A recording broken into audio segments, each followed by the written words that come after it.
Falilat Abdulhafiz tí mo jẹ́ ọ̀rẹ́ tímọ́tímọ́ Yétúndé Lawal Afsor. A jọ parí iléèwé papọ̀ ní ọdún 2023 ni.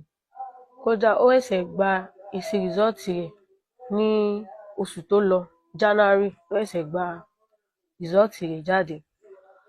Ọ̀rẹ́ tèmi ló jẹ́, a sì jọ wà ní ibi ọmọ yìí náà ni kó tó di pé ó lóun ń jáde. Kódà a jọ dá iná ìyá ọlọ́mọ tán kó tó di pé a jọ wá síbi ìnáwó. A jọ gbéjó tán tá a ṣe gbogbo nǹkan tá a fẹ́ ṣe tán. Ó kù ká jẹun, ló lóun ò lè dúró jẹun, wípé òun ń kánjú òun lọ ibì kan lọ́jọ́ yẹn tó fi wá jáde. Púpọ̀ ẹ̀ náà ni mọ́mì rẹ̀ béèrè lọ́wọ́ tèmi pé níbo ló wà, mo sì ló lóun ń jáde ni. Tó wá di pé ó di alẹ́ ọjọ́ ọ̀hún, ó tó wá ní kì í tí ì wọlé, tá a fi wá ń wá kiri láti ìgbà náà títí di àná tí mo wá gbọ́ wípé wọ́n ti rí Yétúndé, àmọ́ òkú rẹ̀ ni wọ́n rí. Tán ní Lágbájá Abdulrahman láti ìdí sí ọmọ ìsàlẹ̀ kòtò ló ṣekú pa á. Kí wá ní òkú rẹ̀, níbo lòkú rẹ̀ wà?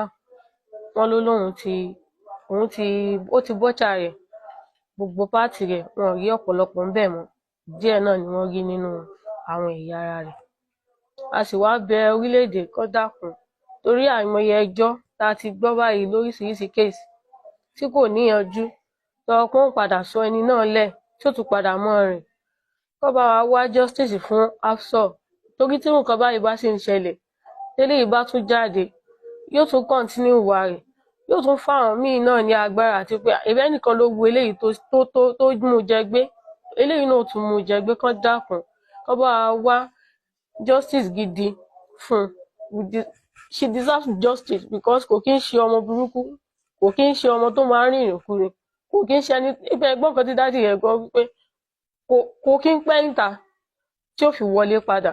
So definitely kò kí ń ṣe nǹkan, kì í ṣe ìfẹ́ inú rẹ̀ tó fi jáde lọ́jọ́ yẹn. Kò kí ń ṣe ọmọ tí ó jáde nílé tí ò ní sọ wípé ibi báyìí ni òun lọ.